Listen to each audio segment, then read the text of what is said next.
হালকা কুয়াশা, দুধারে বিস্তীর্ণ চা বাগান। মন উদাস করা উত্তরবঙ্গের শান্ত পরিবেশে চায়ের কাপে চুমুক দিতে বেশ লাগে, তাই না? কিন্তু এই চা উৎপাদনের প্রক্রিয়ায় যে কত শ্রমিক দিনমজুরের অক্লান্ত পরিশ্রম লুকিয়ে আছে তা হয়তো ভেবে দেখি না আমরা।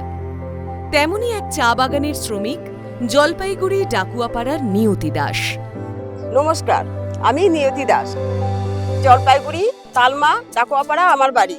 আমার স্বামী আর আমরা দুজনে বাগানের চা শ্রমিক। আমরা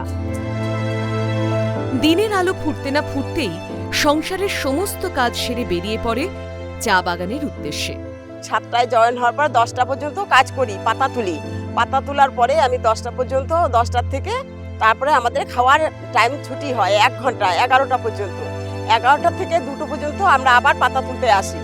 দুপুরের দিকে ঘরে ফিরে রান্না সেরে একটু খেয়েই আবার চা বাগানের কাজ, পাতা তোলার কাজ, সেটা চলে সন্ধে অবধি। রোজগার মাত্র 215 টাকা। 25 কেজির উপরে বাড়তি পাতা যদি পাই তাহলে আমরা কিছু পয়সা ওভার পাবো, বেশি পাবো, 215 টাকার বেশি পাবো।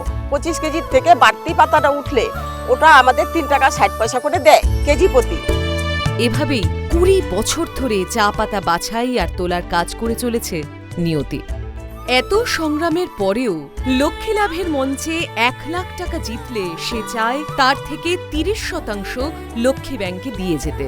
আমার থেকে যে অনেকে খেলতে আসে তাদের তো দিনই চলে না। অনেক মা বোনদের দেখি কেঁদে কেঁদে যায়। ওই কষ্ট দেখে আমি 30,000 টাকা ওখানে লক্ষ্মী ব্যাংকে জমা দিতে চাই।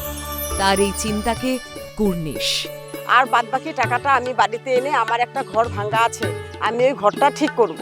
লাখ টাকার লক্ষ্মী লাভে তার এই স্বপ্ন কি পূরণ হবে? শ্রমিক দিবস উপলক্ষে নিয়তির মতন হাজারো শ্রমজীবী মা লক্ষ্মীদের স্যালুট জানিয়ে দেখুন লাখ টাকার লক্ষ্মী লাভ সিজন 2 প্রতিদিন সন্ধ্যে 7টায় সান বাংলায়।